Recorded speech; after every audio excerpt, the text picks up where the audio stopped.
And we're live. Welcome to episode 31 of Engaging the Eagle, exploring US foreign policy in Southeast Asia. I'm Kevin. Hi, this is Adrian. And we'll be your hosts for this episode, titled Examining the US-South Korea Economic Relationship. Barely 2 weeks after South Korean President Lee Jae-myung's successful meeting with United States President Donald Trump in the White House, the US-South Korea relationship was once again disrupted by a record-breaking ICE raid on a Hyundai-LG plant in Georgia, which saw the arrest of over 300 South Korean workers on visa charges. As the dust slowly settles from these episodes, what can we make of the overall state of the US-South Korea relationship? What should we make of the investment deal that was agreed between the two leaders during the White House meeting? What repercussions will the factory raid have for the economic relationship between Seoul and Washington? To discuss this topic, we've invited Dr. Su-Hyun Lee, Senior Associate Fellow at the Center for Multilateralism Studies and Coordinator of the MSc in International Political Economy program at RSIS, to speak with us. Thanks for joining us today, Su-Hyun. Thanks for having me, Kevin and Adrian. For the benefit of our audience, let's, dial back the clock a little bit. What were the main lessons that South Korean leaders took away from Trump's first term back from 2017 to 2020? What were these lessons, and were they useful when dealing with him during his second term? Well, I think it would be helpful to consider some background information about that time. So Trump's in the first term from January 2017 until January 2021 almost overlapped with the South Korean President Moon Jae-in's incumbency then. So at the very beginning stage, many people expected that they are asking questions to what extent these two leaders, will go well on many issues. But over the term, it turns out that the alliance between the two countries remain pretty resilient and then demonstrating remarkable level of adaptability. So one of the reasons is there was a convergence of security interests between the two. And then the President Moon then made it very clear that the US-Korea alliance is the fundamental foundation of the Korea's foreign security policy. And then he was also in agreement with Trump, on the need to increase the pressure on North Korea while seeking opportunities for substantive dialogues. Of course, there were some tensions, on economic issues, especially on trade area, because Trump, during the election campaign period, he was, quite vocal about South Korea, saying he sees South Korea as an economic free rider. He emphasized the need to rebalance the Korea-US Free Trade Agreement to reduce the substantial US trade deficit with Korea in order to achieve a more expanded balance in reciprocal trade between the two countries. But I would say that the alliance remained quite strong despite those challenges. So if you look at several joint statements between the two countries, for instance, the one in November 2017, it shows that the two countries commonly urged North Korea to abandon its illicit weapons of mass destruction and ballistic missile programs, which deepen its diplomatic isolation and economic hardship. And at the same time, in 2019 and 2018, they also reaffirmed the US-Korea's ironclad alliance in many dimensions. And then they also welcomed the significant improvements to the US-Korea Free Trade Agreement because South Korea updated deal with the US with key improvements that preserve and grow jobs in America's auto industry. So if we look at these outcomes, during the Trump's first term and also in a term by President Moon Jae-in, it shows that South Korea, I would say, has some learning period with the relationship with the US and adapted pretty well. And then the main issue areas were tariff and then the transactionalism, which we can find in Trump's discussions of the Trump and the security policy, and probably Trump centrism. So these were called, by three T's by the former U.S. ambassador to South Korea, Scott Snyder. So South Korea, it has a clear idea that the U.S. is now putting more emphasis on reciprocal and fair trade. And then obviously the Trump administration significantly deviated previous administration's emphasis on trade liberalization. Yeah. But at the same time, interestingly, there was a certain level of convergence on security interest between the two countries. And then that is also the time that South Korea tried to come up with a diplomatic tool, such as economic investment, as a way to, in the United States, as a way to improve the alliance between the two countries. I see. So getting back to your questions regarding to what extent these lessons were effective during the Trump-Lee summit in late August, I would say at least partially they're pretty effective. It was almost clear that the South Korean government, made quite a comprehensive preparations, for the summit. And then the one part is that the South Korean government was conducting preemptive economic diplomacy with a massive investment package. And there was a large delegations of top business leaders who followed President Lee Jae-myung to Washington, including executives from Samsung, Hyundai, SK, LG, and Hanwha. And then the Lee Jae-myung government made it very clear that he's going to take a pragmatic alliance approach, and then also re-emphasizing the importance of the United States alliance with South Korea as the foundation of security and foreign policy. Thanks, Su-Hyun, for your response. I wanted to follow up on your point about security and defense policies, right, sort of during Trump 1.0 and the Moon administration. I seem to recall that, right, some points of friction in the bilateral relations included the stationing of U.S. forces in Korea, the number of troops, and President Trump's desire to remove those troops, as well as burden sharing in the alliance. I mean, do you still see those as possible points of friction in the bilateral relation in Trump 2.0?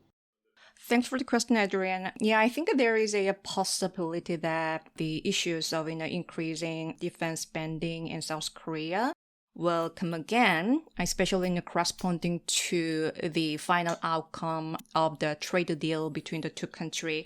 So as you suggested, President Trump, from his first term, he consistently called for an increase in defense spending from South Korea because he was seeing South Korea as a rich country. And then he also suggested South Korea's defense cost sharing insufficient. So during his first term in office, he demanded an increase of up to $10 billion, which is approximately 13 trillion won per year. But the actual negotiations, took place at the level of 1 billion to 1.1 billion, okay. so which is, pretty lower than, was suggested earlier. So we can see that he is using this defense spending for U.S. military stations in South Korea as a bargaining chip. But in the first term, the actual level was, pretty minimal. But getting back to your question, Adrian, I do say that it was never clearly said.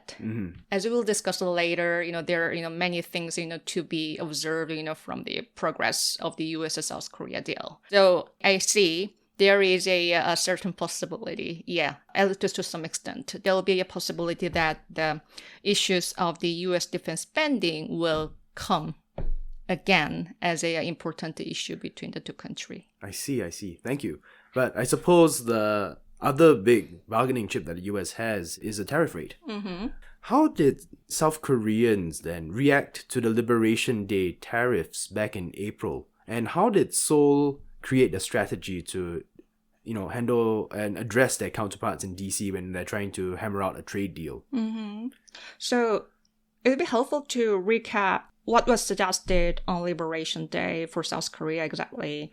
So basically, there was the 25% tariff target for South Korea, which was a bit lower the target for China, which was approximately 30 for reciprocal tariff, but slightly higher what was imposed on the European Union side.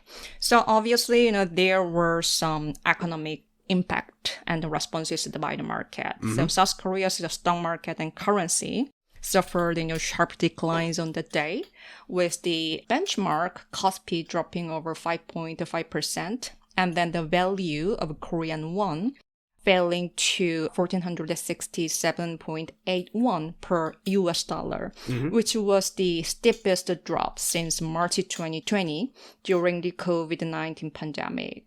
So the imposition of a US tariff on South Korea was pretty difficult to foresee during the time because, this is the period where the country is going through unprecedented political turmoil. Yeah.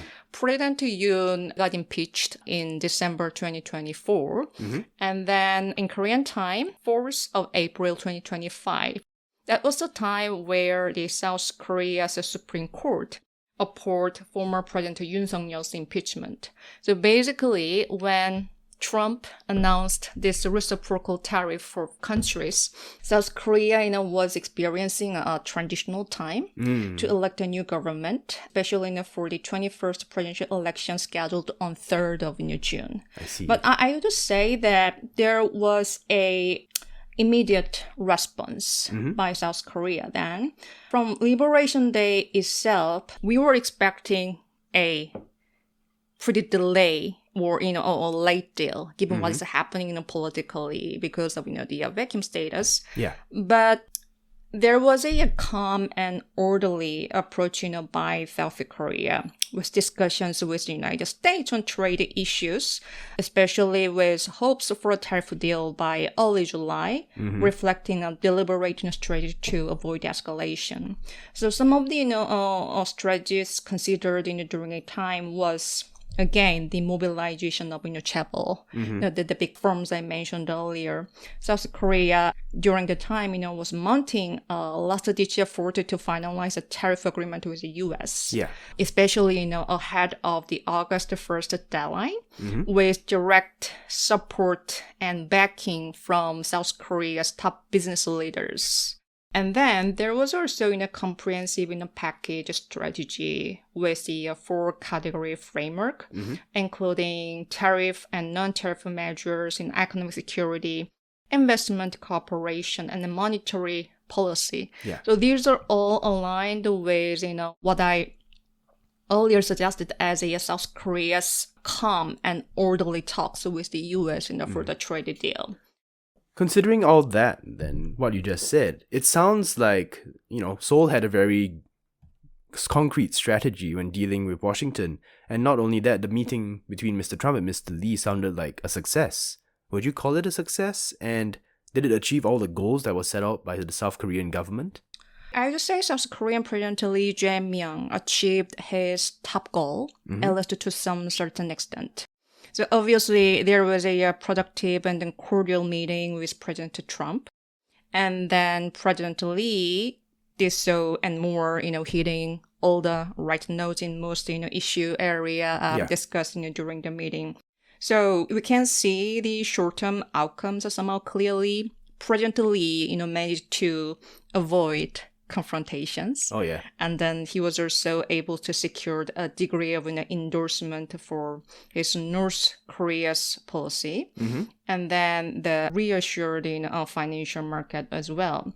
So I think what South Korean government achieved from the summit is obviously there was a crisis avoidance because right before the meeting, I guess it was like 2 or 3 hours before the summit, President Trump, he posted on Truth Social. Yes, exactly. Social media. What is going on in South Korea? Seems like a purge or revolution. We can have that and do business there. Yeah. That was pretty unexpected. And raises a lot of concerns, on the South Korea side. Yeah, and then I can imagine. Some people all were guessing whether this is kind of like a tactical strategy by the President Trump. But during this cordial meeting, the conversations went quite well. And then there was a alliance reaffirmation between the two parts. And then both presidents made it very clear that they have this strong willingness to improve relations with North Korea through diplomacy. And I recall there was no direct talk about the trade deal during the summit. But I think, we are again getting back to the substantive, content of the, trade deal struck on 31st of July. One important part suggested by President Lee government is what we call the MASCA innovation. This is an acronym for Make America Shipbuilding Great Again. Yes. And many people see it as South Korea's, clever strategic move to win over Trump administration. And then actually, I think, they came with, these red baseball caps embroidered, with the MASCA slogan, and then adorned with the US and the Korean flags. And I think, these were very carefully prepared, by the officials during this summit. Yeah. And then there was also another part, that was to be mentioned, which is about the agricultural protection. And then Korean presidential chief of the Staff for Policy, Kim Myung makes statement regarding the deal with the U.S. that both countries agreed not to further open Korea's rice and beef market, given the food security concerns and then political sensitivity of the issues to the agriculture sector in South Korea. I see. So I would say those parts, might be seen as a success. Yeah, definitely. Because we've seen how, agricultural trade barriers in countries like Japan and India have become kind of sticking points in their talks with the US, and India especially. And that being said, though, you mentioned the Make America Shipbuilding Great Again program, which has about $150 billion allocated to it, if I'm not mistaken. So South Korea is making hundreds of billions of dollars of investments into the US as part of its agreement with Mr. Trump.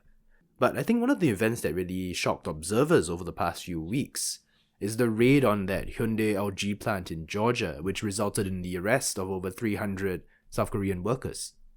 What were the initial reactions to the raid in South Korea, whether at the government level or the populace? Because I imagine it must have come across as quite a huge shock. Yeah, obviously. It was, pretty shocking to me, personally. And then I would say that among most of South Koreans, there was obviously, visceral outrage. Yeah. I think, it can be easily found, from the op-ed, from many newspapers. Because if you look at South Korean newspapers, there is a certain degree of cleavage or different spectrum. Yeah. But I think this is one of the rare events that unified. Where a newspaper made a very unified voice altogether. For instance, one of the progressive-leaning South Korean news outlet, Hankyoreh newspaper, it was asking whether this is any way for the U.S. to treat an ally, and at the other side, Joseon-Ilbo, one of the conservative newspaper, they were calling the Georgia ICE raid a merciless arrest operation, which cannot happen between allies. Yeah. And then obviously high-profile MFA officials, they were heading to Washington to negotiate over the release of South Korean workers, which are more than 300 workers. Yeah. I believe they just returned to Korea only a couple of days ago. And then while seeing their interviews, I think most of South Koreans feel they obviously they were pretty emotional. Yeah. Because they were saying that the situations in detained facility was not good. Food was not edible, and then you can smell Clorox, from the water. There was also a pregnant woman. And then some of the workers were also holding valid visa. So obviously, this was a huge setback. Yeah. Because basically, this worker went to United States to build a factory. Yeah. Which was a critically important part of the investment package between the two countries. I recall one of the workers, of course, he might not represent the entire group, but he was saying that he has no willingness to return to the United States to work again. And it might be also noted that this Georgia ICE raid was triggered, by a call from a Republican Yes. candidate. And obviously, it doesn't look like she has complete information about what was happening, this electronic battery factory. Yes. And then what she was suggesting is that these are the people who are taking jobs from the United States. When they're actually making jobs, especially in the future. Right. Yeah. But I think the main reason why there's more than 300 South Korean workers went to Georgia was to set up the environment to create more than 8,500 jobs for people in Georgia. So obviously, there was a misalignment between what Trump wanted to do and then what was done by the ICE. It shows that, maybe in Washington, they wouldn't have wanted this raid to go ahead, but, it did anyway. Yeah, we will never confirm, to be honest. Yeah. But obviously, it looks like there are different signals, from different parties of the Trump administration, because Stephen Miller, he was pretty aggressive. And then actually I do not recall whether Trump administration make any official announcement about what has happened exactly. Yeah, I think he posted on True Social, but that's probably the extent of it. But that does lead me to another question about the impacts of this raid, though. It's clear that, emotions are running high in South Korea right now as a result of this. But what do you think might the long-term effects of this raid be? Some observers have warned that it might dampen interest in future investments from South Korea to the United States. But do you think that's going to happen, or will this, the impact of this raid blow over? Obviously, it might be hard to say that this Georgian ICE raid, will determine the entire direction of South Korean investment in the United States. Yes. We cannot say that. But it should be also noted that President Lee Jae-myung, a few days ago, he suggested that our national interest is the top priority of the government. And then we cannot fulfill every request. So obviously, during the time, these workers were detained, there was a news saying that the workers will be returning to Korea in a few days, but that there was a delay again. And then South Korea was trying to find out the reason why. Yes, that. But it turns out that later, it was a time where President Trump, suggested maybe we can persuade these workers to stay longer and then educate American workers. Yeah. So what we see here is a ongoing unpredictability and uncertainty. So obviously, this raises a huge question regarding whether and to what extent what President Trump suggested as a policy to enhance the manufacturing sector in the United States can be implemented effectively as suggested. Yeah. And then I think the effects of the Georgia ICE raid might be also considered with the certain features of the US-Korea trade deal again. So one thing we can note is that there was no written agreement, which is South Korea is yet to sign the deal. Yeah. Unresolved implementation details will also warrant further attention. Of course, South Koreans, were expecting to hash out further details, but basically there were some disagreement about how to implement it. So if you look back the July 2025 baseline agreement, the summit meeting came to fruition only after Washington and South Korea struck a trade deal where it suggested reduction of U.S. tariff on South Korean imported from 25% to 15%, while South Korea offered $350 billion in investment from Korean company to the United States, including $150 billion in shipbuilding cooperation, as you mentioned earlier, and $100 billion in liquefied natural gas. Yeah. So that was a part of the negotiation. But I think, in addition to what has happened to Georgia, there were lingering questions regarding how to implement this investment package. So the U.S. Secretary of Commerce, Howard Lutnick, he's suggesting that there is no flexibility just, either face 25% tariff Mm-hmm. or accept, this $350 billion investment package with a lowered tariff rate. But obviously, since the trade deal struck in late July, Mm-hmm. the talk has made a little progress amid dispute over the structure, funding, and how to handle returns from investment. Yeah. That is where the two countries show disagreement. Uh-huh. So Seoul, South Korea, wants to reduce upfront equity commitment by using loans and guarantees from state-run financial institutions, such as the Export-Import Bank of Korea Yeah. and the Korea Trade Insurance Corporation.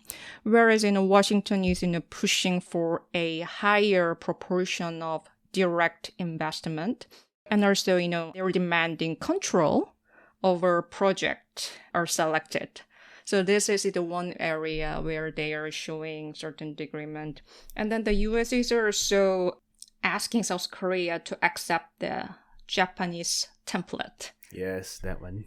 Yes. But it's going to be tough to accept the template because the Japanese template, if I'm not mistaken, was Trump has the discretion to direct where the investment should go. And in fact, given that agreement that was signed between the US and Japan, it also said that Japan has the right to reject some of those investment suggestions, but in return, Trump can levy higher tariffs on them and not break the deal either. So it's quite, if I might say, it's quite a harsh deal for Japan. That's for Japan. South Korea, I think, has a chance to create a different kind of deal. But looking forward, I think, the way to tie up what we've spoken about so far, what would you say are the limits of that meeting between Mr. Lee and Mr. Trump? We've seen one set of those limits being the implementation, but what else do you think there is that we've yet to talk about? So I think many things remain to be seen, but some of the limitations of the summit might be considered regarding the pending outcomes of the trade deal. Mm-hmm. So one fundamental issue about, the scale of the challenge that South Korea faces. Mm-hmm. So Washington wants South Korea to accept the similar term as Japan's deal, Yeah. where Japan agreed to transfer money within 45 days after the U.S. selects a project, and that available free cash flow from investment would be split evenly until they reached an allocated amount, and after which 90% would go to the United States, which sounds pretty harsh. Yeah. And then if we consider the South Korea case, this $350 billion package equals 84% of South Korea's foreign reserves of 416.3 billion at the end of August. So basically, if the U.S. insists direct cash flows rather than the implementation procedures suggested by South Korea, it is almost practically impossible to raise without risking a dollar shortage. And then I think the government is now concerned about potential financial instability. Yeah. So that will be the major issue. Given that the South Korea and US trade deal is actually an impasse in terms of the implementation stage, I think it is worth considering different suggestions for South Korea's strategy against the United States. So for instance, Dean Baker, the U.S. macroeconomist and he's the co-director of the Center for Economic Policy Research, CEPR, recently suggested that it would be better for South Korea to accept 25 tariff rather than the package of 50% tariff plus a $350 billion payment to the United States. So we do not know exactly at this stage, whether South Korea will be going with this, higher tariff with no investment. There are many things to be considered, but if we think about the public opinions, I see that there are some changes as well. Definitely. Obviously, some parts of, South Korean, they're saying that, the government will be better to come up with the finalized deal and then implementation package. But the increasing concerns about what would happen if South Korea offered this $350 billion investment package suggested by the United States. Yeah. Now we are concerning about the possibility of financial instability or the chance of financial crisis. But I'll be careful to make any firm comment on whether the government stands at this stage. I think they somehow remain cautious about what they will do. I mean, it's true that South Korea's strategy worked up to the point of the meeting between Mr. Lee and Mr. Trump. It prevented, like a public showdown between the two of them. And it's also true that the Hyundai-LG plant ICE raid in Georgia also disrupted the winning streak that was going on between the relationship. But, it's not over yet. Like you said, the deal is at an impasse in terms of implementation, and there's still a lot to look forward to in the future. Yes, obviously. And I think there might be a few implications we can consider from what has happened to the US-South Korea trade deal over the past months. So this volatile trajectory of this deal somehow shows that now we are entering a somehow different era in terms of international trade. The rules of the book has been entirely altered. And then now we are focusing on bilateral trade agreement between the country. And obviously, there is a concern about aggressive implementation of economic statecraft that try to prioritize one country's specific interest over the other. Yeah. Economic coercion and everything. Yeah. And then I think, the other part is that maybe this case, somehow shows some drawbacks or loopholes in Trump's Make America Great Again and then his industrial policy. As mentioned earlier, there was a misalignment between what Trump wants to do and what his government parties to do. And I think, the political characteristics of the latter is obviously conflicting with what Trump wants to achieve economically. And then it is somehow also affecting the U.S. trade relation or even, the alliance as traditional alliance, including South Korea and other countries. Well said. Thank you very much, Su-Hyun. Thank you very much for having me today. And thank you everyone for tuning in. We hope you enjoyed this episode. If there are any questions or topics that you'd like us to tackle in future episodes, feel free to reach out to us on social media or through email. Until next time, stay safe and we'll see you again.